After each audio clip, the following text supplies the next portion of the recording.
Hartlike goeiemôre, hier van my kant af Stanley. En ons saai uit vandag vanaf Brits by die Kruger woning, by die pastorie woning, hierso in Brits. Prys die Here, ons wil julle vanoggend verwelkom. Dit is 'n Sondagoggend uitsending. En die Here het ons al so mooi deurgedra tot op hierdie punt toe.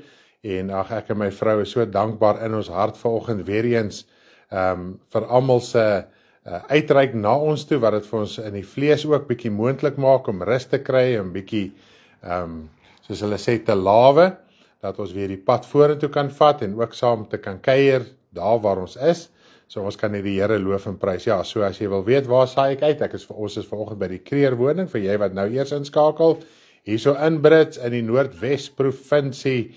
Dis net so eentjie uit Pretoria, as jy geen idee het waar dit is nie. So dis waar ons is, en ons weet die Noordwes is huge, so is nie te sê as jy die Noordwes is, jy is altyd naby in Pretoria nie, en dit het ons maar met 'n skok uitgevind.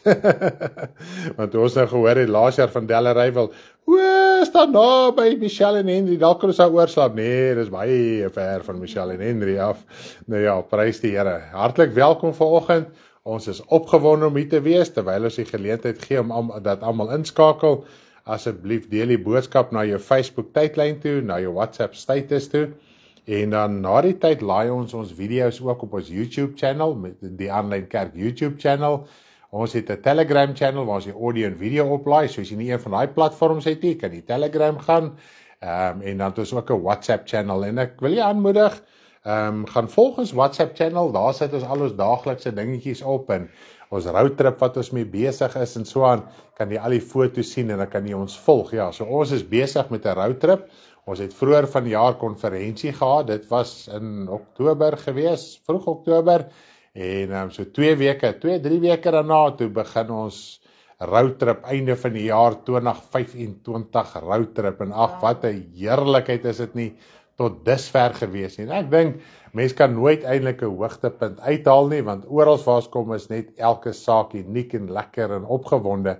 Maar ek dink gister was ons by Forest Farm daar by Willie, en dis 'n serebraal gestremde instansie, en ek sê vir jou, wat 'n ondervinding en wat 'n heerlikheid. Ek het nie verwag wat ons daar gekry het nie. Ons was uit die veld uit gewees, die meelewendheid, die opgewondenheid, die harte wat oop is, net om die Here te wil dien.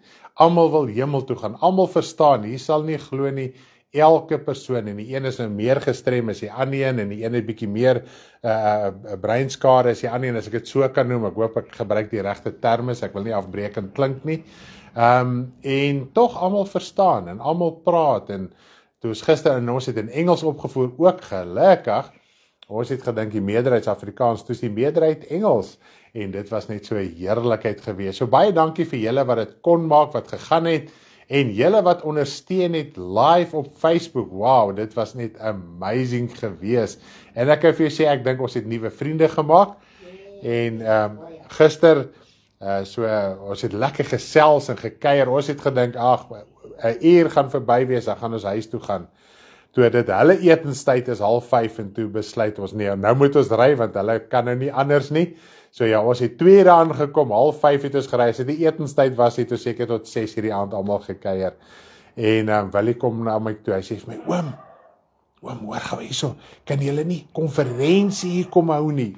So ja, so fluister hy so in my oor. So ja, hulle is opgewonde, en ek dink, baie keer kyk die mense maar skepties baie keer na die bediening, en dis hoekom ek vir julle sê, ons moet nie skaam wees oor dit wat die Here doen en die bediening nie, want ook gister die staf daarso, hulle was uit die veld uitgeslaan, hulle het met ons kom gesels, hulle was so opgewonde geweest. En dan kom baie kerke verby, dan kom baie instansies verby, hulle het so 'n hele program tot die einde van die jaar, wat alles nog daar gaan gebeur en so aan. En ek kan vir jou sê, as die Here die hart aanraak, dan verander die mense gesig, sy gesindheid verander, sy uitspraak verander. Dit is net amazing, dan moet jy daar konsentreer. En dit was my so cute geweest, tot 'n klein Alyne was daar geweest, en sy het gekuier. Kyk, daai kind kuier mos met almal en alles, sy het nie 'n saak nie. En op 'n stadium toe vra die een vroutjie vir my, sy sit ook daar in die rolstoele goed, sy sê, het jy nou verstaan wat die ander ou gesê het, want die een oom hier daar so praat baie swaar, so jy moet konsentreer, ek sê vir jy het amper kopseer as jy daar wegstap, maar jy hoor op die einde van die dag en jy konsentreer, en nou sit Alina ewe kort daar, nou praat ek met hom Daniel, joh, dit baie keer moeilik is om te verstaan, en Daniel sê, hy hoor niks. En nou sê ek nie, hoe het hy gekonsentreer? Sy sê, ag, ek het dit van die begin af so gedoen. Ek sê, dis oulik, ek sê, hoe het jy dit geweet? Nee, ek weet dit net, ek weet net hoe om dit te doen. En sy het met almal gesels, so dit was 'n groot belewenis, ja, en ons het gesien, almal in die bediening, vir al die klomp Kaapenaars, Weskussers, waar almal daar gewees het, en ag, dis net so lekker gewees, om julle ondersteuning te kry, dit het gemaak, dat ons sommer net voortgegaan het. En nou, ons het nou lekker, nadat ons afgesit het, lewendig, het ons nog lekker paar liedjies saam gesing, en so dan net lekker saam gekuier, so dit is net 'n heerlikheid daarso. So bid ook vir almal daarso, dat die Here ook hulle sal ondersteun, en ook die mens weet, maak nie saak, wat is sy kondisie nie, die mens weet om sy hart vir die Here te gee. Ons het dit weer eens gister agtergekom, maak nie saak of jy nou kan praat of nie, en of jy nou hoe gestremd is nie, die mens weet, hy moet sy saak met die Here regmaak. En ons het dit beleef, ons het dit gesien. So bid ook dat die wat die woord daar ontvang het, dat hulle ook wel hulle harte vir die Here sal oopmaak. So prys die Here daarvoor. Baie dankie weer eens. Vir die wat nou eers ingeskakel het, ek sien die getal het nou eers hier na die tyd bietjie geklim. Ons is hier so by Henry Michelle se huis in Brits, so dit is waar ons uitsaai. Ons slaap nog vanaand hier oor. As jy die wil van die Here is, ek hoor Karen met Dinsdagoggend hier uitsaai. Maar ongelukkig gaan dit in Middelburg wees. So vir die wat nog nie die program op datum het nie, as jy die wil van die Here is, môre op 'n stadium gaan ons Middelburg se kant toe, dan gaan ons heel week daar wees, en dan met die einde van die week, dan gaan ons terug gaan Johannesburg, Alberton se kant toe, dan gaan ons weer daarso wees, en dan van daar af gaan die pad dan weer verder, en ons gaan eindig by Mossel Bay, die einde van die maand, en dan as dit die wil van die Here is, dan gaan ons terugkeer huis toe. En ons verlang ook nou al eintlik al na nee, ek verlang nogal so klein bietjie. Daar's 'n klein kind wat daar so wat 'n mens na verlang. Maar ek verlang regtig na my kinders ook en almal wat daar is. Het vooraf saam baie geniet. Paula het verskriklik lekker ook daar gekuier. Ag, en dit was net so lekker geweest daarso.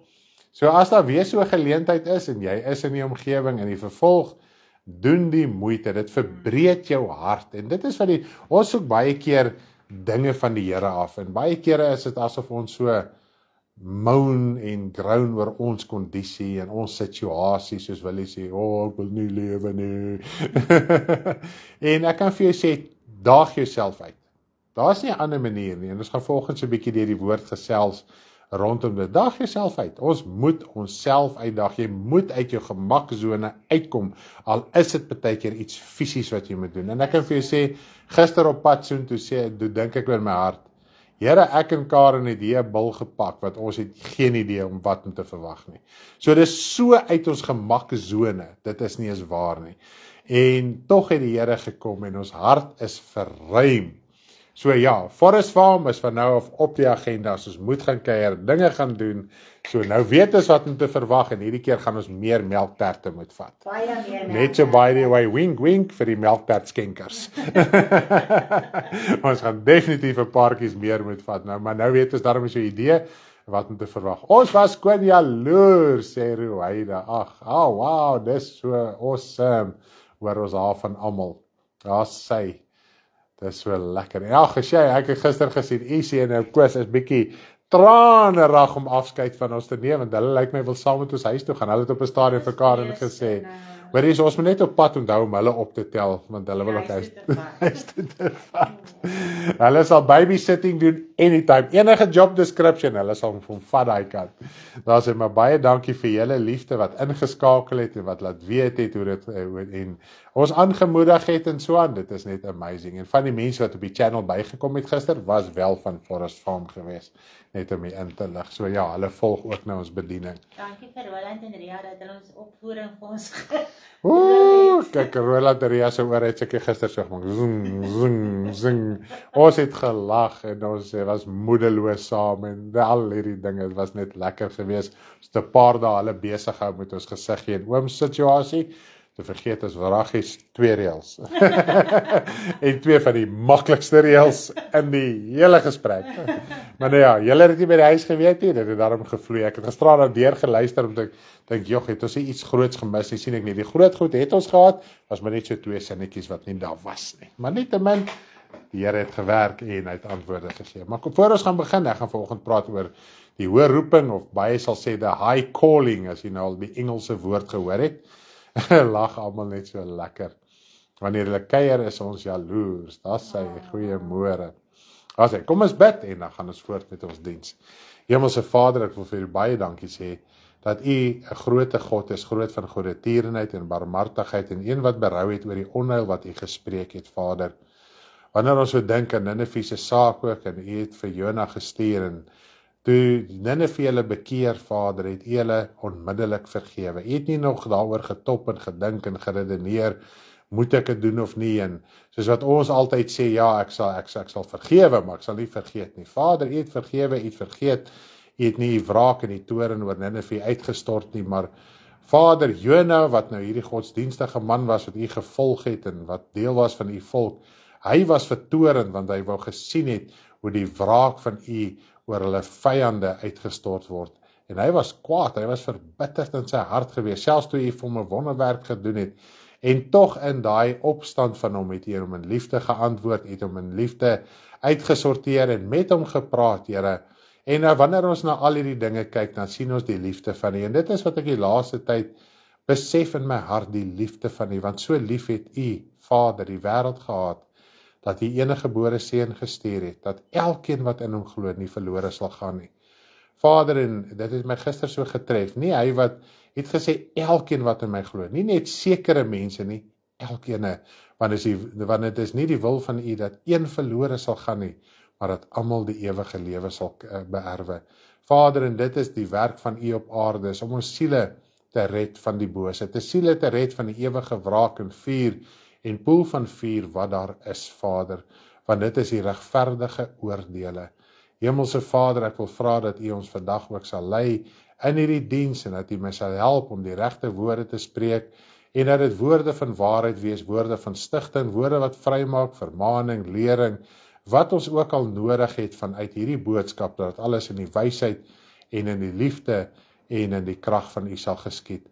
Vader, ek wil ook bid vir hulle wat siek is, hulle wat ongesteld is. Here my God, ons roep U aan dat U asseblief ook sal genees en hulle sal help dat hulle dit kan verdra en dat hulle sal deurgaan. Here, ons het hierdie week met baie uitdagende situasies te maak gehad, kroniese siektes, ek dink aan my swaar in die hospitaal ook, of in die ouer huis, kronies lê daar is bedlêend, Vader, en toe ons gister weer by Forest Farm was, dan besef jy, Here, jy kan net vir die siel bid, jy kan net vir die innerlike bid, dat die innerlike sal staande bly te midde van die liggaamlike kondisie.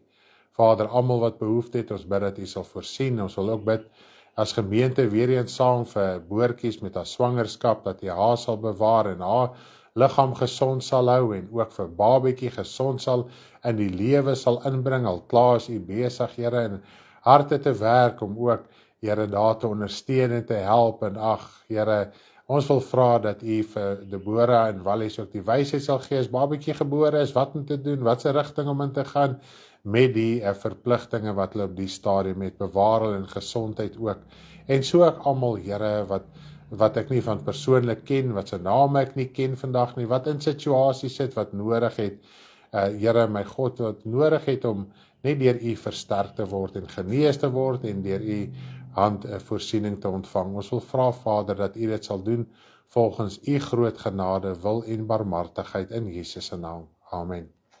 Daar sê, wat 'n lekker gelag was so cute gewees.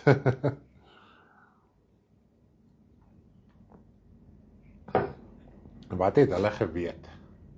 dat ons iets vergeet het. Maar ja, dis daai een sinnetjie, maar daar was 'n ander sin ook gewees te Bora. Nie daai een sinnetjie nie. Maar nietemin, ek gaan Sê haar oor was vol trane, maar Lise was altyd vol trane. Sy het net so. Dit was so 'n heerlikheid en lekkerte gewees. Maar nietemin, ons is vandag hier, ons gaan met mekaar gesels, sodat iets vir ons duidelik word. En ek dink baie dinge wat ons die laaste tyd oor gesels het, die boodskappe wat al reeds begin het, voordat ons met die roadtrip begin het, nog eintlik al voor die konferensie, dink ek kan ons begin saamvat rondom 'n skrif in Filippense. Nou, as jy jou Bybel het, ek gaan net eers die een vers lees, en dan gaan ek so 'n bietjie rond dwaal na ander skrifte toe. So, kom ons lees net die een vers, en dan gaan ek vir julle verduidelik hoekom hy dit sê, so waar kom hy vandaan om uiteindelik hierdie stelling te maak. So Filippense 3, vers 14, ek gaan net vir ons eers die vers lees, Filippense 3, vers 14, kom ons lees daarso. Dis 'n lekker dat Michelle hier so is, want nou hoor sy sommer dadelik wat is die skrifverwysing, want ons weet, as ek lewendig is, jy is omtrent so 'n half minuut agter, en dan kom dit eers op, so ons is bewus daarvan. So Filippense 3 vers 14, so Peer is bietjie agter, sorry Peer, as jy nog die skrifte gaan opsit vandag. Jammer, ek het dit nie vroeër opgesit nie, maar dit gaan bietjie druk hierso, en so op die nippertjie kry jy nou eers die boodskap ten volle in jou hart, dan weet jy wat om te lees. Filippense 3 vers 14, maar een ding, ek vergeet die dinge wat agter is en strek my uit na wat voor is en jaag na die doel om die prys te verkry van die hoë roeping van God in Christus Jesus. Nou ongelukkig, as ons net na hierdie een vers kyk, fokus almal net op die hoë roeping. Maar net hierdie eerste vers sê al klaar in die begin, wat behels die hoë roeping. Nou Hebreërs 3 vers 1 praat van die hemelse roeping. Ek gaan nou nie daar lees nie, ons kan die skrifverwysing opkry. Hebreërs 3 vers 1 praat van die hemelse roeping. So die hoë roeping of die hemelse roeping is presies dieselfde. Nou ons gaan volgens 'n bietjie loer en kyk waar kom hierdie hele gedagte vandaan van die hoë roeping. Nou ja, ek dink voor ek aangaan, kom ons lees dalk net gou nog die een vers hierso in Romeine, en dan gaan ek lekker met die gesels, waar kom daai gedagte vandaan. Dis in Romeine 12 vers 16, ek gaan so derentyd ook terugverwys na hierdie skrifgedeelte toe. Romeine 12 vers 16, kom ons lees dalk net gou daarso. Hy sê, wees eensgesind onder mekaar, moenie na hoë dinge streef nie, maar voeg julle by die nederige, moenie eie wys wees nie. So hierso word ons vermaan om nie eie sinnig te wees, met ons eie idees en ons eie gedagtes besig te wees. Voordat jy 'n stelling maak, voordat jy 'n spreekwoord aanhef vanuit die woord van die Here uit, voordat jy net so maklik uit ander se monde uitpraat, sê die woord, moenie eie wys wees nie, voeg jy by die nederige, moenie na hoë dinge streef nie. So spreek hierdie twee skrifte mekaar te, moenie na hoë dinge streef nie, en dan praat hy ook van ons hoë roeping in Christus. So kom ons kyk so 'n bietjie wat behels hierdie gedeelte. Nou wanneer jy terugblaai, toe ek wel hierdie gedagte in my hart gekry het, toe gaan blaai ek terug na Filippense 1 toe, om te sien waar kom hierdie hele gedeelte vandaan. Eintlik hoef ons net hoofstuk 3 te lees, om te verstaan eintlik waar kom hierdie hele idee vandaan. En wat net eintlik vir my so mooi is, as 'n mens daarin dink, om dan net soos Filippense byvoorbeeld, in elke Nuwe Testamentiese brief, was 'n brief. So as hulle nou die brief gekry het die ouderlinge, hulle was nou ouderlinge daai jare genoem, wat gewoonlik in leiding gestaan het van 'n bediening of 'n groep gelowiges, was hulle ouderlinge genoem, so hy het nou hierdie brief ontvang, en dan het hy die brief volledig deurgelees, en dit was hulle kerkdiens.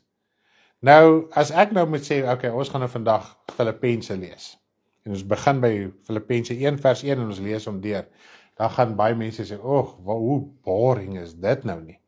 Maar dit is hoe hulle kerk gehou, en natuurlik wat gebeur het, dat hulle natuurlik alles bespreek, en bietjie dit uitgepleis, om dit duidelik te maak, daar wat dingetjies nie duidelik was nie, en so het hulle die brief bespreek in 'n groep as gelowiges. So, dit is nie die kerk wat ons vandag ken, die een nou preek en die ander sit stil en doen absoluut niks nie.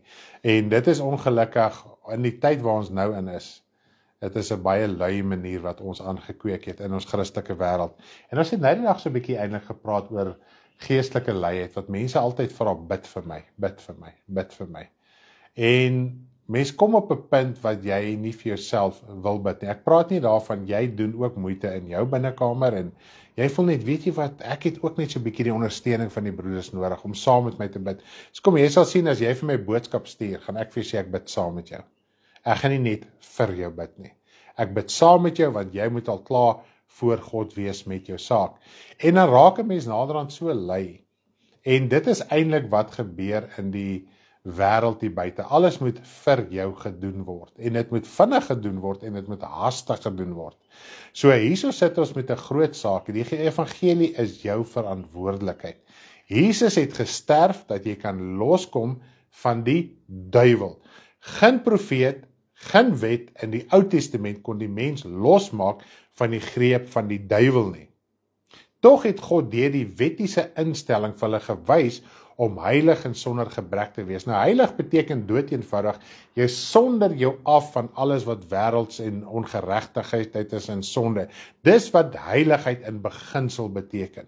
So wanneer jy kyk, God het sy volk eenkant geroep. Hy het vir hulle unieke wette gegee, unieke dinge om sekere dinge aan hulle te kommunikeer om 'n rein, heilige, afgesonderde lewe te lei. Nou ongelukkig het hulle dit misbruik, hulle het gelewe soos hulle wil, hulle het in sonde gelewe, die afgode aanbid en so aan, en hulle hoogmoedig gedra teenoor die ander nasies, want ons is nou hierdie spesiale volk van God, ons gaan die koninkryk van God ingaan, en God gee vir ons om, maar ons kan nou net lewe soos ons wil.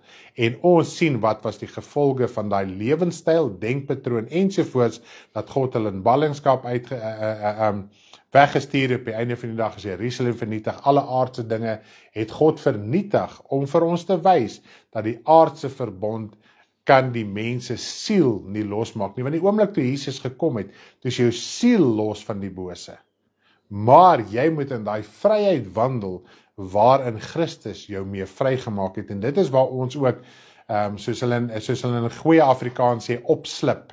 Ons verstaan nie, dat selfs die wettiese instellinge van reinheid en heiligheid, kon nie die gewete, die hart gereinig het, en die bloed van Christus reinig die hart, maar selfs in die wet was daar voorwaardes, sekere dinge wat hulle moes gedoen het, sodat daai reiniging van die vlees kon plaasgevind het. Nou hulle moes iets geestelik geleer het, wat hulle glad nie geleer het nie. Al wat gebeur nou, Jesus kom reinig ons, deur sy bloed, die bloed van die lam, jy reinig jou hart, jou gewete, jou innerlike. Nou moet jy in daai reinheid bly wandel. Goed, so dit is hoekom die Here Jesus gekom het. Hy het nie vir ons 'n verskoning gegee, hy reinig ons, sodat ons moedwillig moet aangaan met ons eie idees, ons eie karakter en ons eie wese nie, want ons moet verander na die beeld van God en van Christus. Wat is hulle beeld? Hoe hulle dink, hoe hulle redeneer, wie hulle is.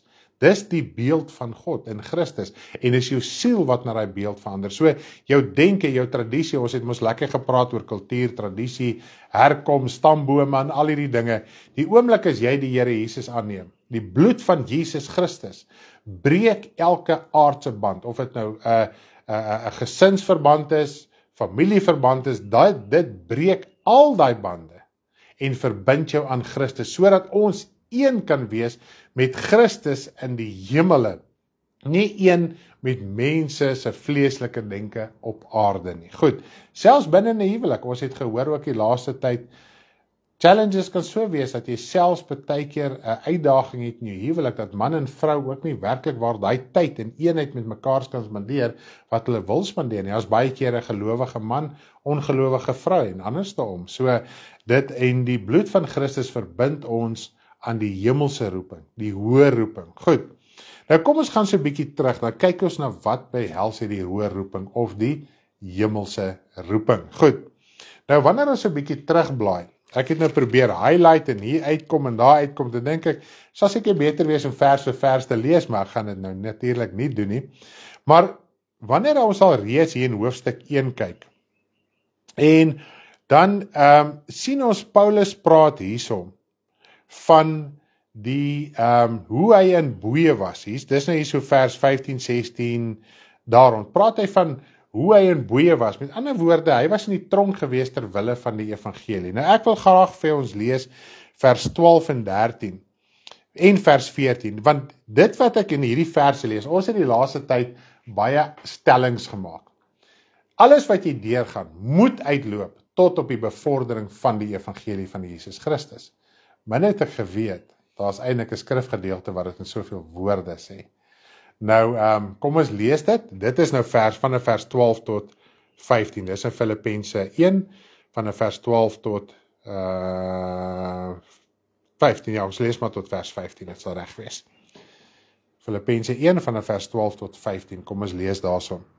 En ek wil hê dat julle moet weet, broeders, dat wat my wedervaar het, eerder op bevordering van die evangelie uitgeloop het. Wow. Dit wat hy wedervaar het, alles wat hy in die evangelie wedervaar het, en hierso het hy ons gaan nou verder lees, het hy op iets spesifiek gefokus. So heel eerste moet ons oplet, dit wat hy wedervaar het uitgeloop op die bevordering van die evangelie. Nie van sy eie sak nie van sy eie bankrekening nie van sy eie gerief nie. Goed, kom ons gaan voort. Sodat my boeye openbaar geword het in Christus onder die hele keiserlike leiwag en by al die ander. Nou, wie is die keiser? Die keiser is die president van die land. Ek het daai jare in Rome die president van die Romeinse ryk het hulle keiser genoem. Goed.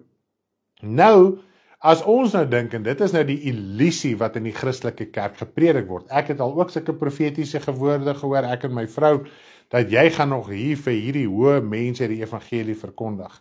Nou, Paulus het ook hierdie profetiese woord gehad. Nou, dit kan jy terugslaan en verwys na Handelinge. Ek gaan nie lees hoe dit alles daar gebeur het nie. Maar, God het vir hom gesê, jy moet nie bevrees wees wanneer hy na Jerusalem toe gaan en daar gevange gaan geneem word nie, want dit gaan uitloop dat hy kan getuig vir die keiser, vir die president van die land. En nie net vir die president nie, die hele, almal wat van die eerste soldaat wat hom gevange geneem het, regdeur, en dis wat hy sê aan almal, regdeur tot by die president, tot by die keiser. Goed, so regdeur kon hy die evangelie verkondig het, en ook almal wat natuurlik in die proses betrokke geraak het by sy hele gevangenskap, en ons weet hy was 'n paar jaar in gevangenskap, terwille van die evangelie. So dit wat hy wedervaar het uitgeloop op die bevordering van die evangelie, en dit is wat ons in gedagte moet hê. Ons dink baie keer, ons gaan deur goeders net om weer uit die omstandighede uit te kom, en dan kry jy volgende moeilikheid, het nou net aan en aan en aan. Maar die groot ding, sodra dit oor jouself gaan jy so voel. Maar wanneer jy besluite maak, volgens die wil van God, volgens die ingeskrewe woord van die Here, loop dit uit op bevordering van die evangelie, en dit gaan nooit ophou nie. Paulus het as ou man gesterf, en sy vervolging, sy verdrukking, sy benoudhede het nooit opgehou nie. Met tye was daar verligting in sekere opsigte, maar hy sê, as die een ding my nie druk nie, dan druk die ander ding my. So daar was altyd 24 ure 'n dag drukking terwille van die evangelie. So, nommer 1, dat hy in gevangenis weggevoer was, kon hy getuig het. Hulle het nie vir my die rooi tapuit uitgegooi en 'n koninklike kleed aangetrek, en die keiser en die keiserlike wag en al die ouens het gedink, wow, Paulus is hierdie verskriklike slim man, en hy moet ons nou net kom vertel van die Here nie. Nee. Hy het in boeie en kettinge, as jy in Handelinge gaan lees, hy het voor konings gestaan terwyl hy geboei was in kettinge. Moes hy die evangelie verkondig, en die manier hoe hy gepraat het, was eintlik baie eenvoudig. Dit was nie hierdie hoog aangeskrewe woorde en dinamiese emosionele ervarings wat mense deesdae koppel in die krag van God nie. Van so aard dat die een koning gesê het, jy beweeg my byna om 'n Christen te wees. En hy het gesê, koning, nie byna nie, maar ek bid dat u geheel en al sal oorgee. Nie net u nie, maar almal wat hier so staan. So, en ons weet waar 'n koning is leiwagter, daar's onderdane, daar's diensknegte. So almal het die evangelie gehoor. Terwyl hy in boeye was, moes hy met oortuiging en blydskap. Hy kon nie dag staan net, koning, ek is hier onregverdig en gemoun en gegrou nie. Nee, sy hart was op die plek gewees, want God het gesê, jy moet getuig tot by die keiser op die einde van die dag. Die keiserlike leiwag tot by die keiser gaan jou getuienis moet deurgaan.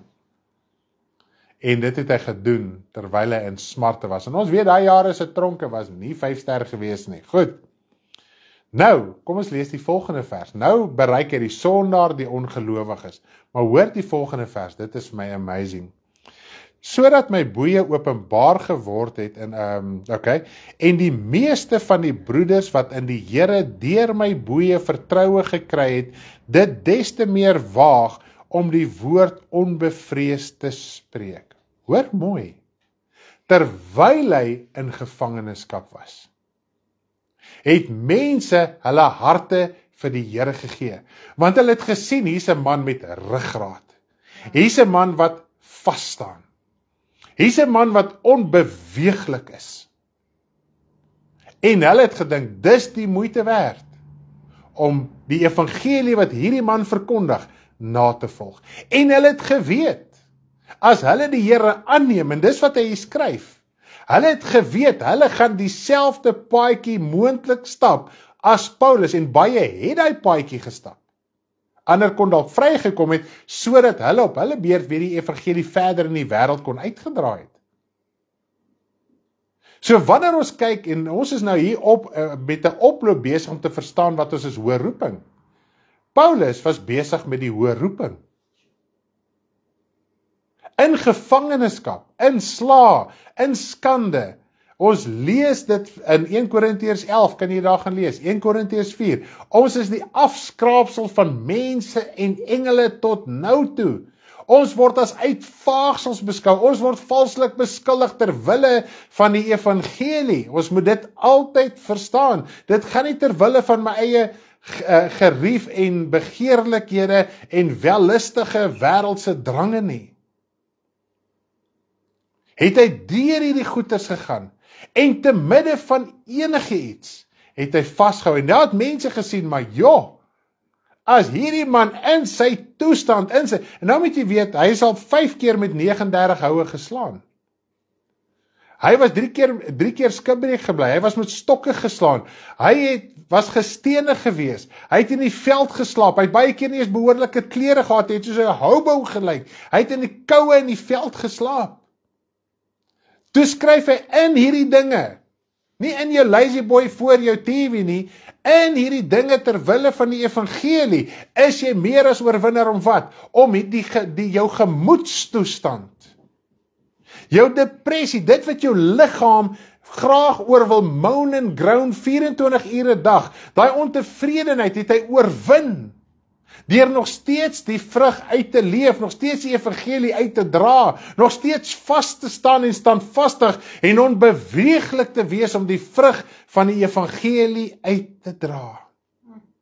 Dit is waaroor dit gegaan het. Dit gegaan oor 'n ontevredenheid van sy tydelike aardse lewe nie.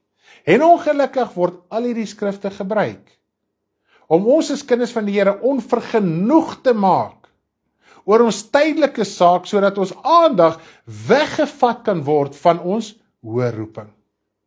Nou terwyl Paulus in hierdie smarte was en honger en al hierdie dinge, was hy besig met sy hoë roeping. Hy was besig met sy hemelse roeping. En ons het dit agterste voor, wanneer dit hieroor gepredik word, gaan dit oor flashy lights en emosionele goosebumps en ek weet nie wat se goed is alles nie. Ons hoor gister weer, mense by Afrikaanse musiekkonsert kry hulle goosebumps. So as jy goosebumps in die kerk kry, dit het niks met die gees van die Here te doen nie. Jy kan goosebumps op enige plek kry. Jy kan voor jou rugby sit, en as daai wen 3 gedruk moet word op die laaste snikke van die oomblik, jy skree jou keel eers en jy gaan goosebumps kry. Dis nie die gees van die Here nie. Dis wêreldse drange, en die gees van God in jou moet maak dat jy hierdie wêreldse dinge kan oorwin te midde van jou omstandighede in Christus. Goed, kom ons gaan aan. Nou gaan ek so 'n bietjie oorspring na vers 21 toe, nog van steeds van Filippense 1. Hy sê, want vir my is die lewe Christus en die sterwe wins. So hy het nie begeer om 'n lang lewe op aarde te hê nie, dis Filippense 1 vers 21. Hy het nie begeer om 'n lang lewe op aarde te hê nie. Hy wou doodgaan en hemel toe gaan. Maar hy het geweet, ek moet hier bly ter wille van julle wat nog nie die evangelie gehoor het nie, en om julle te bly herinner en aan te moedig om vas te hou aan julle geloof, te midde van dit wat julle moet deurgaan vir die evangelie. Goed, so dit was sy ingesteldheid gewees. Nou, dit is my ook net so mooi, ek wil net gou so vers 27 tot 29 lees, dit was net vir my so mooi, dit is nou alles sentreer rondom die punt waar jy by uitkom, wat is ons hoë roeping, wat is die geheim, wat behels ons hoë roeping? Goed, so terwyl jy besig is met die evangelie, en terwyl van die evangelie, is jy besig met 'n hemelse roeping. Dis amazing, Jesus het gesê, ons het voor die diens daar gepraat, ons is so skape onder die wolwe. 'n Wolf gaan nie 'n skaap uitlos, hy gaan hom uit mekaar uitskeer, waarever hy wolf kry. Daarom moet ons versigtig wees. Ons moet opreg wees. Jou naam gaan weggegooi word soos iets wat sleg is. Jy gaan valslik beskuldig word. Dit gaan gebeur ter wille van die evangelie, maar baie keer kom hierdie ding ons pad verby, weens ons eie sinnige idees ensovoorts. Maar ons moet verstaan, die konteks gaan oor die evangelie. Kom ons lees vanaf vers 27 tot 29. Alleenlik gedra julle waardig die evangelie van Christus, sodat of ek kom en julle sien dat wel of ek afwesig is en van julle omstandighede kan hoor dat julle in een gees vas staan en een van siel saamstry vir die geloof van die evangelie. So hier sê hy, maak nie saak wat jy omstandighede nie. Julle moet saam stry, julle moet een van gees wees, een van siel in die geloof, julle moet vas staan te midde van julle omstandighede. Hy kon in autoriteit hieroor geskryf het, want hy het vasgestaan te midde wat hom te beurt geval het op sy geestelike pad en verkondiging van die evangelie. Goed, so hier staan, gaan glad nie oor ons wêreldse dinge nie, né? En dat julle in geen opsig laat afskrik deur die teestanders nie. Hoe maklik word ons afgeskrik deur die teestanders? Ons sak terug, ons raak moedeloos. Ons wil nie meer die Here dien nie. Ons raak biddeloos, as jy biddeloos gaan raak in die naderhand goddeloos raak. Pastoor het eendag gesê, jy kry die loos familie. Raak biddeloos, raak jy goddeloos. Raak moedeloos, biddeloos, goddeloos. As die hele loos familie in jou lewe. Goed, ons moet die loos familie uitkry. Ons moet vas staan. As dit voel, Here, ek kan nie bid nie, dan gaan bid jy juis, want hier in jou kop en jou hart sê dit vir jou, nee, God gaan nie vir jou luister nie, want jy het net te veel sonde gedoen en goed. Gaan na die Here toe, bely jou sonde, kry jou saak uit en staan op en dien die Here. Staan vas. Dit is vir hulle wel 'n bewys van verderf, maar vir julle van redding en dit van God. Dit is net mooi om na te dink. Hy sê mos op die ander plek ook, hy sê, dis die krag van God tot redding vir elkeen wat glo. Maar die prediking van die evangelie is dwaasheid vir die wêreld. So jy moet vandag verstaan, as iemand nie die evangelie wil aanneem nie, is dit vir hulle 'n bewys van verderf. Hulle voel jy gaan hel toe. Hulle is op pad hel toe, maar hulle voel jy gaan hel toe, want jy is hierdie weirdo, jy is besig met hierdie een of ander sekte business, ensovoorts. So, ek behoort eerder aan die sekte van die Nasareërs, soos wat hulle beskuldig was in die boek van Handelinge, voor ek saam met die hoofstroom leen gaan. Goed, kom ons gaan voort, omdat dit aan julle ter wille van die Christus genadelik gegee is, om nie alleen in hom te glo nie, maar ook vir hom te ly, terwyl julle dieselfde stryd het as wat julle in my gesien het en nou van my hoor. So wat sê Paulus hierso? Ons het dieselfde stryd. Ek hoor julle het dieselfde stryd as ek. Nou bemoedig ek julle deur die stryd wat ek het in die evangelie. Deur my omstandighede bemoedig ek julle ook nou, want ek verstaan julle gaan ook deur hierdie omstandighede ter wille van die evangelie. Julle kry ook vervolging. Want hy sê dis genadiglik, nou praat ons baie keer van genade, dis genadelik gegee om nie alleen in hom te glo nie, maar ook vir hom te ly. Wie wil vir Christus ly? Hoe ly ons vir Christus? Dis genade, want jy met jou natuur, jou denke, jou tradisie, waarin jy groot geword het, moet jy aflê en afsterf. Ek moet my boere tradisie afsterf. Ek kan nie sê ek is 'n Franks dis maar ons is nie. Dis ek is behoort nou in Christus, Franks is nou klaar, ons is klaar met Franks. En dis wat ons moet verstaan, ons hou nog vas aan tradisies en dinge waarin ons groot geword het. So wanneer jy weier om deel te word daarvan, gaan jy ly. Ek meen ons vat in die boeregemeenskap waar Henry en Michelle is. Partykeer kan mense nie glo as ek vir hulle sê die boere is my grootste vyand nie. Weet jy hoekom? Ek is nie meer deel van die boere tradisie nie. Ek was in elk geval nooit nie, maar ek is anyway nie deel daarvan nie. En hulle kry pak slaag hierso. Dis 'n boeregemeenskap, dit is 'n klein gemeenskap. Jy gaan nie net om nie meer na sy kerk toe te gaan nie, het jy klaar moeilikheid. Nou preek jy iets en jy verkondig iets wat teenstrydig is met sy hele leerstelling. Wat doen jy? Jy breek uit 'n tradisie uit. Jy gaan vervolging kry 100%, wees verseker. Maar wat gebeur nou ook? Nou breek ons uit die een ding uit, maar dan hou ons nog in die ander ding vas. Dan redeneer ons en ons probeer ons vervolginge waar ons uitbreek, probeer ons nog op 'n tradisionele manier beredeneer. Ons redeneer nog soos die wêreld, alhoewel ons al die eerste stap geneem het om uit te breek. En ek wil jy aanmoedig as kind van die Here, go all the way. Moenie terughou nie. Laat hulle jou sleg sê, dat hulle maar dink jy is mal, enigiets, maak nie saak nie, maar bly jy by die waarheid van God se woord. En baie keer sleep ons nog ons ou kerktradisie saam, want dit klink godsdienstig. Okay, Flippie, ons sien jy weer later, dankie dat jy ingesit het. Sy Flip was ook hierso gewees, hy en sy vrou Ina, maar hy moet nou gaan werk. Hy moet nou daar na die skape en die dinge toe gaan. Maar baie dankie vir die tyd wat hy tot op hierdie oomblik kon ingesit het. Hy het die tyd kom uitkoop tot waar hy kon. So prys die Here daarvoor. So dit is die groot ding. Ons moet en hoekom bly ons nog verbind in hierdie goed? Ons behoort dalk nog aan Bybelversgroepe, ander groepe wat ons gejoin het nog voor ons by die bediening uitgekom het. Of dalk nuus wat ons by aangelas het. Glo my, daai kommentare wat jy daar lees, daai gebede wat jy daar lees, kom uit 'n ander gees as wat jy het. Glo my, al sê hy Jesus Christus, Satan, ek wil gou vir iets sê. Dis eintlik mal om aan te dink, né? Toe Jesus op aarde was en mense was demonies beset, hoe het hulle Jesus aangespreek? Seun van God. Die duiwel weet wie is Jesus Christus.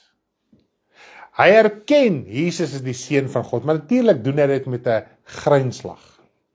Hy erken en hy weet wie is Jesus Christus.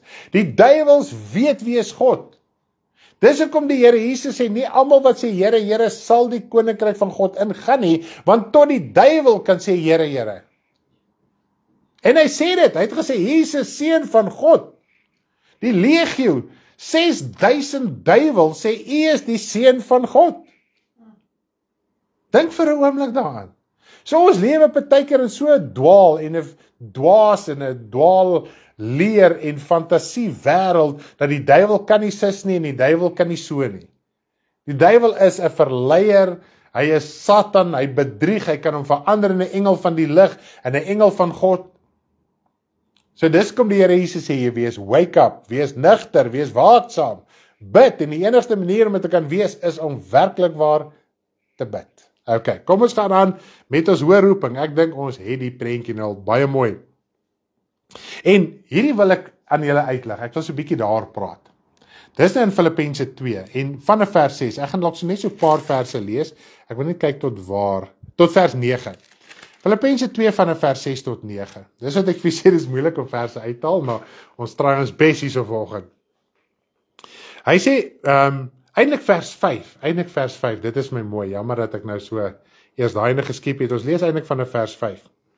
Want hierdie gesindheid moet in julle wees wat ook in Christus Jesus was. So hier praat hy van 'n gesindheid wat in Christus was, moet in ons wees.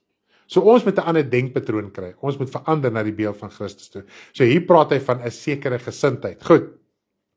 Nou, voor dit praat hy nou van hoe ons nederig wees, die een met die ander een voorgaan in eerbetoning ensovoorts. En hy sê hierdie gesindheid moet ook in julle wees wat in Christus was.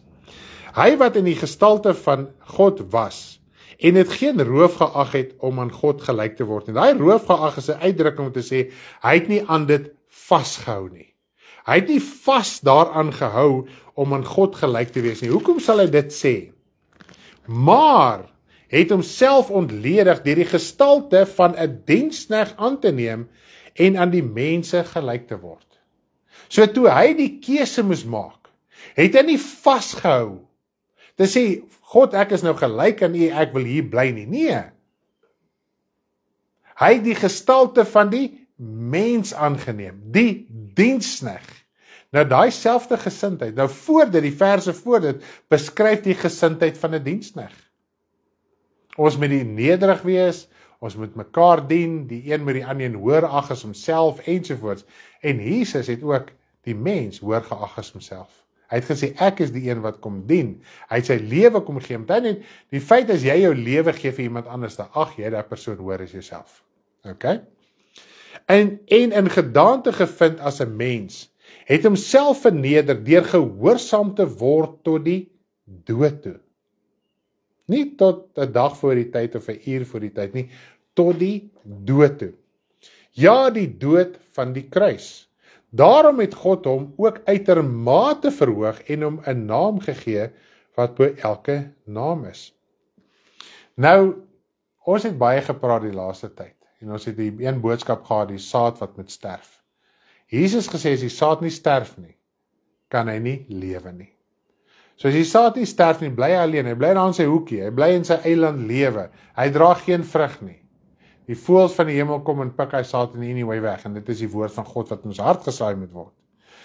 Nou, Jesus kon nie verhoog word, voordat hy hom nie uitermate verneder het nie. Ons soek verhooging. We want the high calling. Ons wil die hoë roeping hê volgens 'n verdraaide idee in ons hart. Maar as ons nie verneder nie, as ons nie diensknegt word nie, is daar nie verhooging nie. En wat is daai verhooging? Waarmee is Jesus verhoog? Sodat mense deur hom gered kan word. Hy het sy lewe gegee. Dat mense deur sy kruisdood en opstanding gered kon word en verlos kan word. So ons moet ook sterf. Dat ander mense deur ons getuienis, deur ons geestelike lewe gered kan word. Dis jou verhooging. Jou verhooging is dat mense gered kan word. Ons moet gehoorsaam wees tot die dood toe, tot die dood van hierdie ou natuur, tot hierdie dood van hierdie ou denke, tot hierdie dood van hierdie ou mens. Die woord praat van die ou mens. Hierdie ou mens moet sterf. En ons probeer baie keer die ou mens, soos die woord sê, jy met die vlees deur die gees doodmaak. Ons probeer die vlees met die vlees doodmaak. As ons nie 'n verhouding met die Here het nie, gaan dit net wees, ek moet doodgaan, ek moet doodgaan, ek moet sterf, ek moet verander, ek moet sterf, verander, is al wat in jou kop gaan draai. Maar as jy verstaan, dat alles wat jy wedervaar, moet uitloop op die bevordering van die evangelie, verander die prentjie geheel en al. Dan gaan dit nie net hoe ek moet doodgaan om dood te gaan nie, want hoe dood wil 'n mens dood wees? Maar wat van die lewe? In Christus sterf ons, sodat sy lewe geopenbaar kan word. Dit gaan nie net oor dood nie, dit gaan oor die lewe van Christus wat in ons geopenbaar moet word. Daar moet 'n vrug na vore kom. En Paulus in sy omstandighede, in sy boeye, moedig hy die gemeente aan, julle gaan deur hierdie dinge, terwille van die kruis, laat die vrug, die opstandingslewe van Christus geopenbaar word, soos wat Christus verneder het, en hy het homself gewilliglik verneder. Toe is hy eers verhoog. Ons soek verhooging sonder vernedering. Goed, en die Here gaan ons ook nie verhoog, deur ons in die wêreld goed te laat lyk nie. Want hoe meer, sê weer? Ja, want ons idee van verhooging is in anyway verdraaid. So dit is wat ek vanoggend sê, en dit is wat Romeine, wat ons gelees het vroeër, Romeine 12 vers 16. Moenie nou hoë dinge streef in hierdie wêreld nie. Stop dit. Voeg jou by die nederige. Moenie eie wys wees nie, want wanneer ons nou hoë dinge streef, is jy eie wys. Wat gebeur dan? Dan draai ons die skrifte om by ons hoë gedagtes, ons eie sinnige, eie wyse gedagtes uit te kom. En God gaan nie sy woord verdraai na my idee en na my denke nie.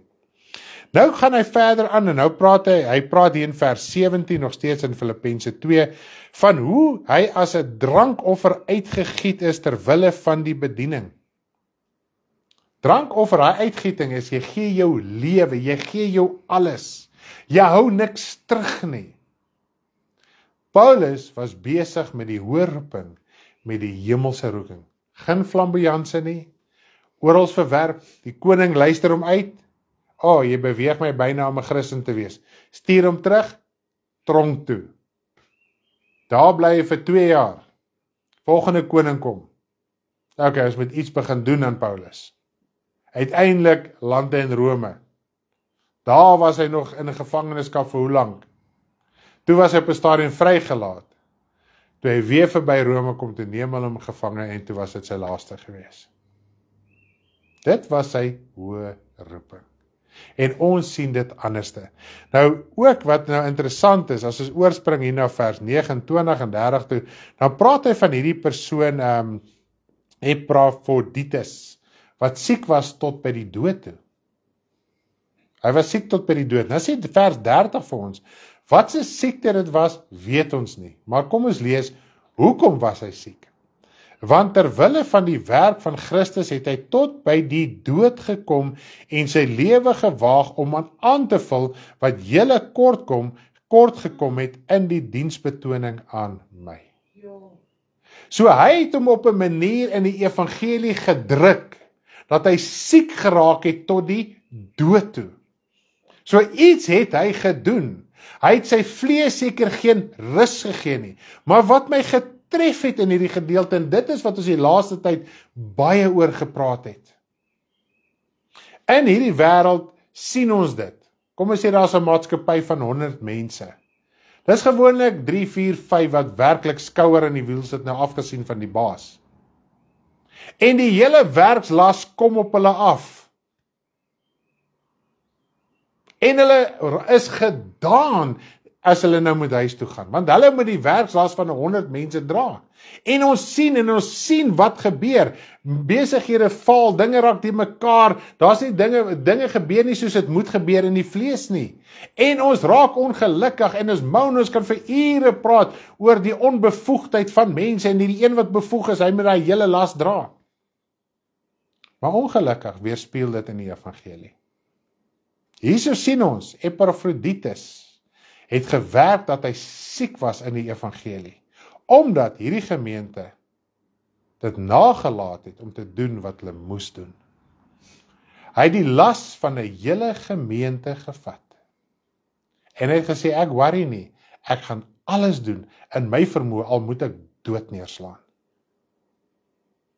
En dis wat Paulus sê, God was hom genadig, die skrifte voor dit.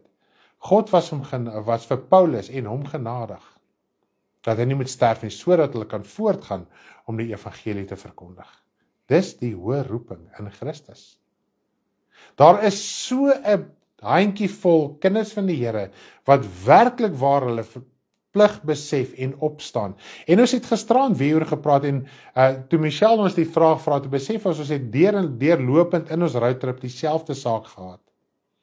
Stanley, julle sê ons moet nou konstruktief wees en produktief wees en alles, hoe kan ons dit doen? Ons kan tog nie voltyds ook uitgaan nie. Maar onthou net, ons het tyd op hande, ons het middele. Wat is ons primêre werk? Gebed. As ons dit nie gaan vasvat nie, as ons nie daarin gaan groei nie, as ons nie ergens gemaak met ons geestelike lewe in gebed nie, gaan daar niks anders vir ons gebeur nie. En dit begin by gebed, niks anders nie.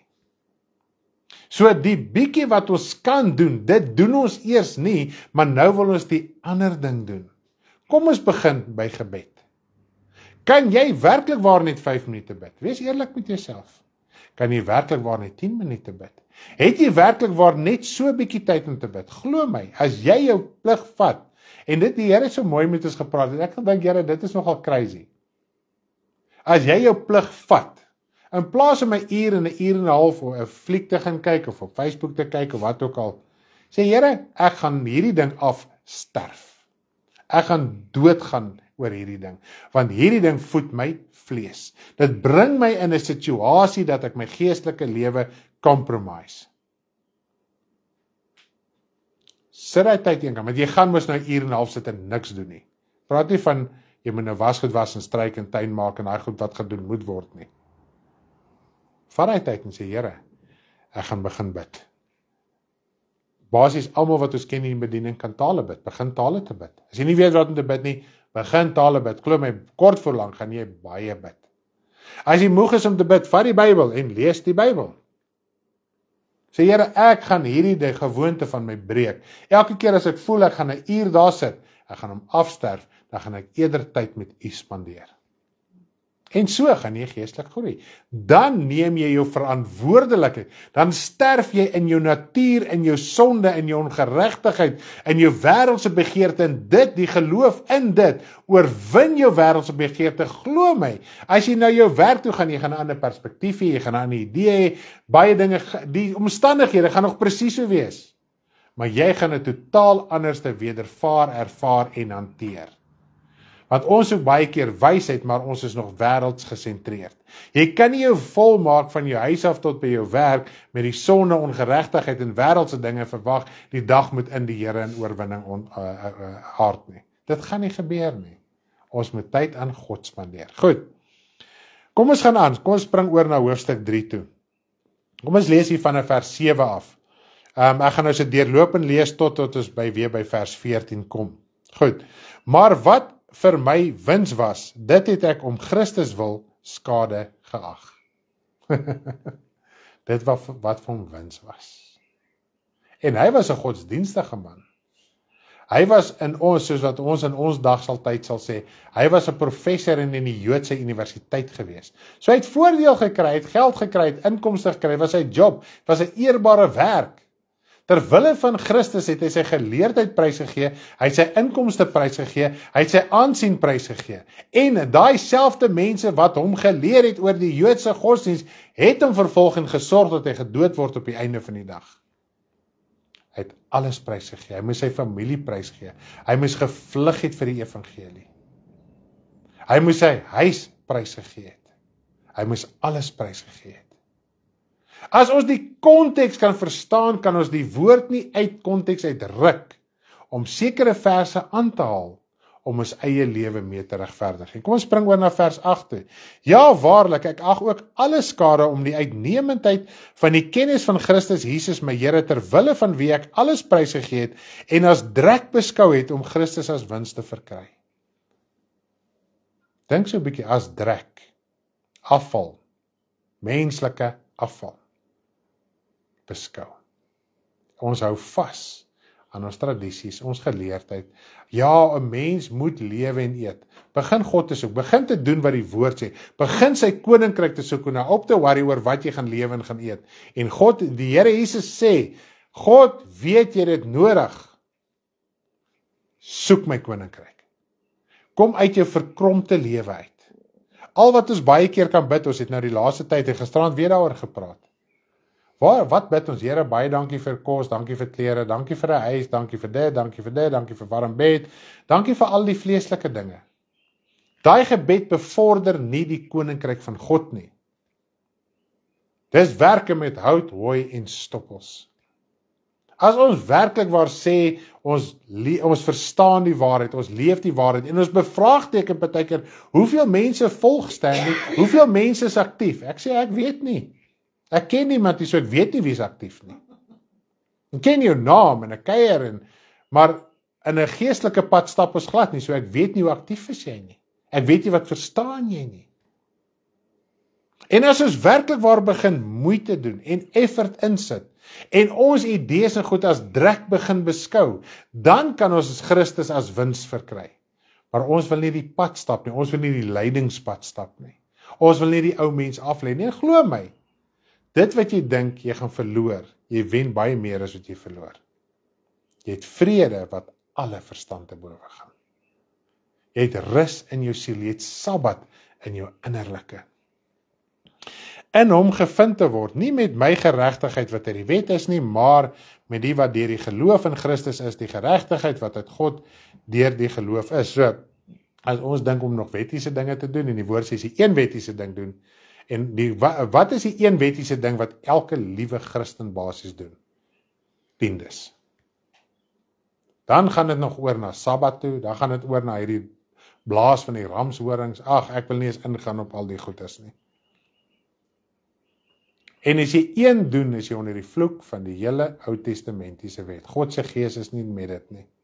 Ons het 'n finansiële verpligting in die liggaam van Christus. En ons moet dit Bybels uitvoer. As jy jou finansiële verpligting nie Bybels uitvoer nie, gaan jy hel toe. Jesus het dit gesê. Ons regverdig onsself deur sentiment te heg aan sekere dinge. Ja, maar daai persoon gaan sê ek is liefdeloos.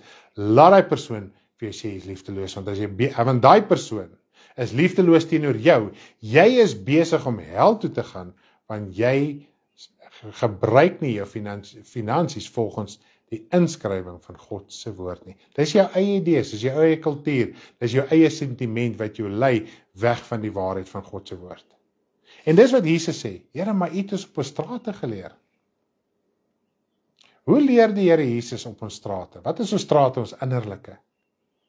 As ek die woord van waarheid verkondig, die waarheid is Christus, dan praat die Here Jesus Christus deur my die waarheid. Ek kan in jou sitkamer sit, ek kan by jou huis wees, dan was jy in die teenwoordigheid van Jesus. Jy het die lering van die waarheid aangehoor. Maar as jy dit nie aangeneem het nie, dan gaan jy daai dag sê, Here, maar ek het gehoor, ek het verstaan, en dan gaan die Here sê, maar jy het nie gedoen nie. Ek ken jou nie, ek het nie gemeenskap met jou nie. Ek weet nie wie jy is nie. Ja, jy het gehoor, jy was daar gewees, maar ek weet nie wie is jy nie. En dis hoekom ons baie keer met hierdie onrus in ons lewe bly. Want daar's baie keer net een ding in ons lewe wat so groot oopdeur is, wat jou ewige lewe gaan kos. Die een ou is dit en die ander ou is dit. Dis kom die Bybel so vol voorbeelde is van sekere dinge.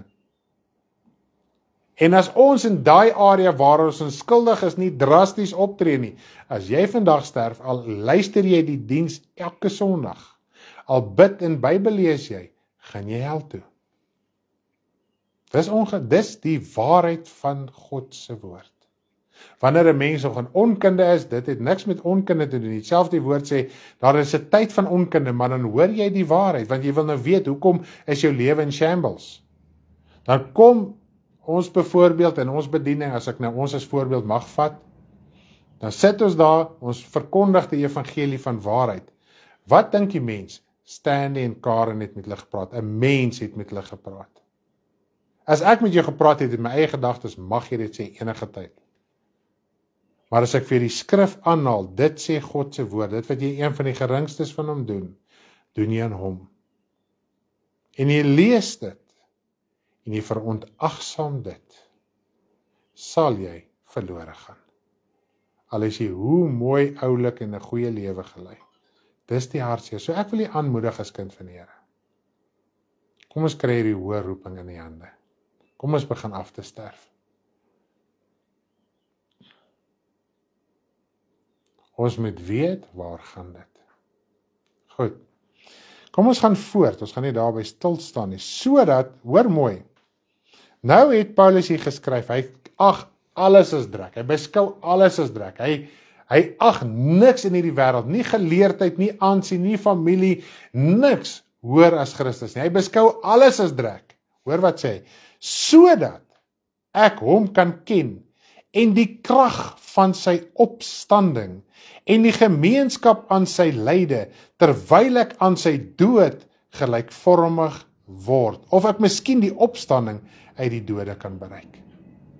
Jy moet 'n prys betaal, om te verstaan wat is die krag en die opstanding van Christus. Jy moet gemeenskap hê aan sy lyde, jy moet sterf, anders te verstaan jy nie die krag van God nie. Dan gaan die krag van God altyd vir jou emosionele ervaring wees en wêreldse redenasies en 'n eie sinnige godsdiens.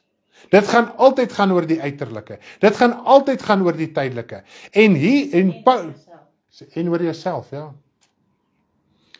Ons lees hierso, Paulus het ons nou vroeër geskryf wat ons in hoofstuk 2 gelees het, hoe Christus homself moes ontledig het, die gestalte van die diensknegt aangeneem het, tot die dood toe gehoorsaam gewees het, en hier skryf hy van sy eie lewe, dis die enigste manier. Hoekom verstaan ons nie die evangelie nie? Hoekom verstaan ons nie die woord van God nie? Want ons is nie bereid om af te lê nie, ons is nie bereid om as sekere dinge in ons lewe as drek te beskou nie, en dan praat jy met die persoon face to face, kom jy volgende jaar dieselfde saak, volgende jaar dieselfde saak.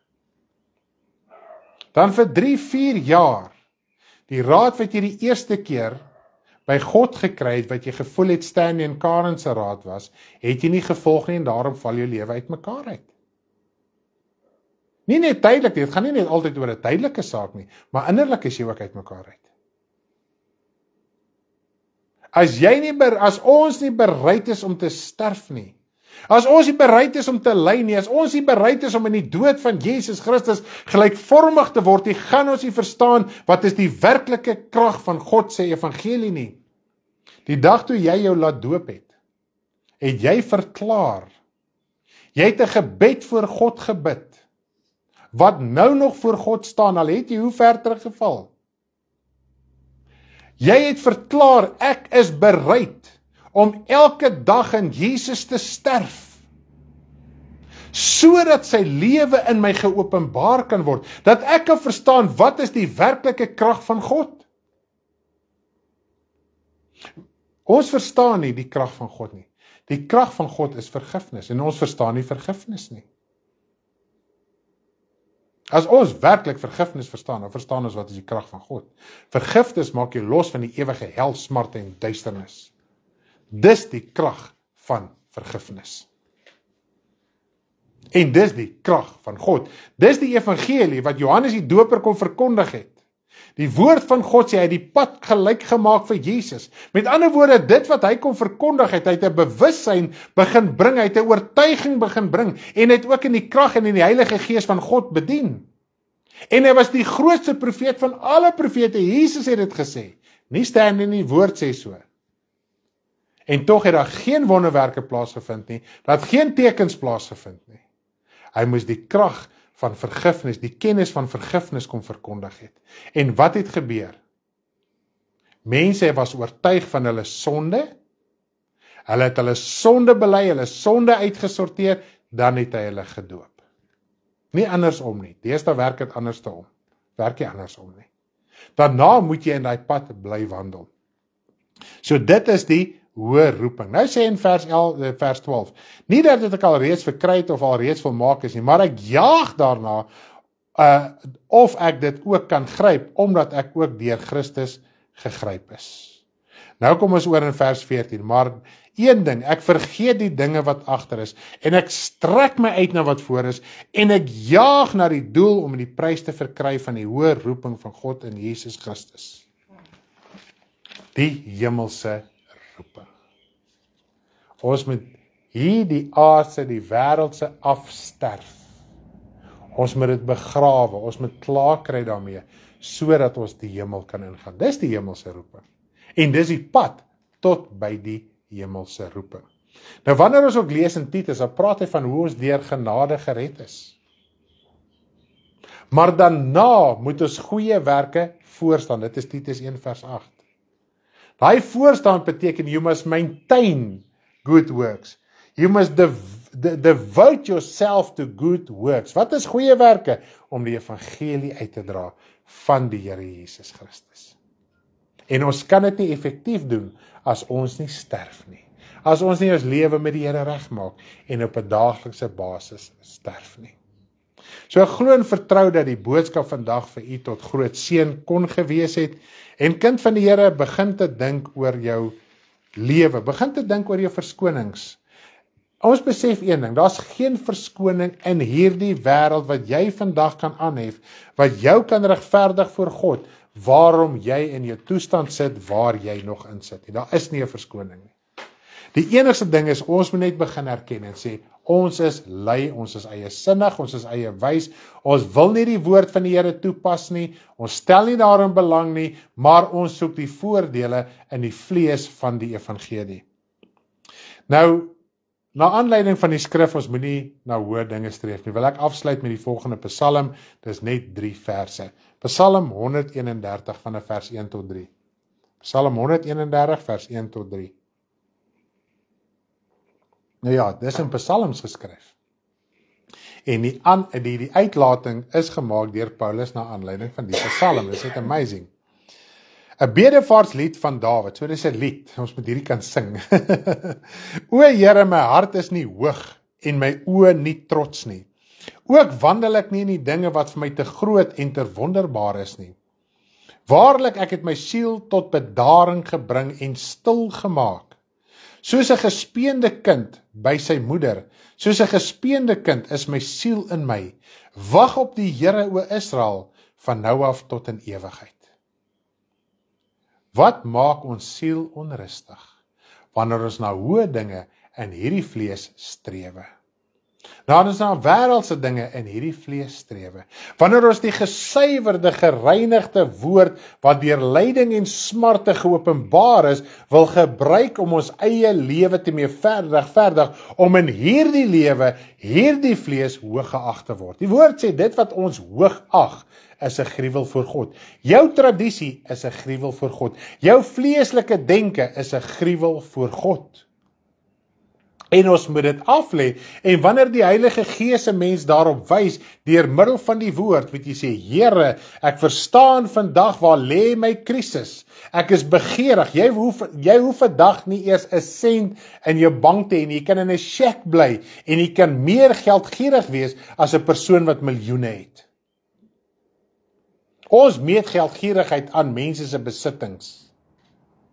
En dis wat die Here Jesus sê, jy kan nie jou siel meet aan dit wat jy besit nie. Maar is ook geen bewys of jy gierig is of nie. Die Here sê, ek weet wat jy nodig het. Ek gaan vir jou voorsien. Nodig vir wat? Nodig om die evangelie verder uit te dra. Ek en Karen byvoorbeeld, ons het kos nodig, onder andere. Daarom sê die mense so once in a while, dat ons nie kan doodgaan nie, maar nou weet die Here ook.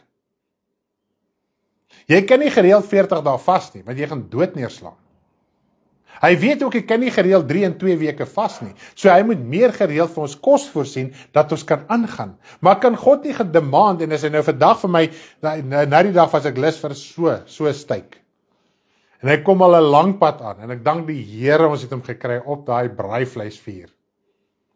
En nou is ek weer right, nou kan ek nie die Here demand, ek soek nou by elke ou so dik steak nie, want die Here het my voorsien, hy weet ek het dit nodig gehad. En dis klaar, ek glo my, ek begeer nie nou meer so 'n stuk steak nie, dis nou klaar, hoor? Dis klaar, okay.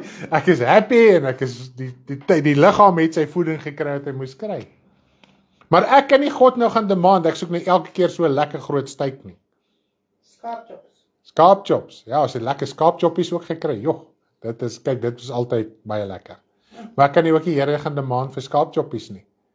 Ek moet tevrede wees, sodat ek moet aangaan om die evangelie te verkondig. Ons raak gierig, begeerig, want ons het 'n idee in ons kop, wat glad nie besig is met die woord nie. En enige eie sinnige, eie wyse, eenkant idee, is nie van God nie, want Jesus het gesterf in die openbaar, God het sy seun gestuur, sy woord is vir elkeen beskikbaar. Enige persoon kan hierdie Bybel vat en uit mekaar trek soos hulle wil. Dit interpreteer God nie, dit verander nie wie God is nie. Hy gaan aan met wat hy aangaan. En dis wat hy sê, ons word geïntimideer, ons trek terug, ons raak moedeloos. Hoekom? Want ons ego en ons aansien word te nagekom, en dit moet te nagekom word. Want jy moet verneder, jy moet klaarmaak met hierdie ou natuur, jy moet sterf, sodat jy kan verstaan, wat is die krag van God, en sy opstanding. Prys die naam van die Here. Dankie dat julle ingeskakel was, dit was net amazing om so deur te gesels, en weet jy wat is altyd vir my crazy, 'n mens berei 'n boodskap voor, en terwyl jy daar deur gaan, dan maak dinge net meer oop, en dan praat dit so diep in jou hart, en dink jy, Here, ons het werk. Yes, die Here gee vir ons werk, sodat wat, die talente in die evangelie, die gawes in die evangelie, kan vermeerder om nog meer te bereik in die evangelie. Nou ja, baie dankie dat julle ingeskakel was, as die wil van die Here, soos julle gehoor het, ons slaap nog vanaand hier in Brits, môre is ons fort daar na Middelburg toe, en hou maar die channel dop, as jy nog nie daar is nie, asseblief, join die channel, en ons sit dit alles ook op Facebook, dan kan jy ook volg waar ons is. Mag julle 'n lieflike dag hê. Lief almal. Bye bye. En ook hierso. Bye. Kom maar.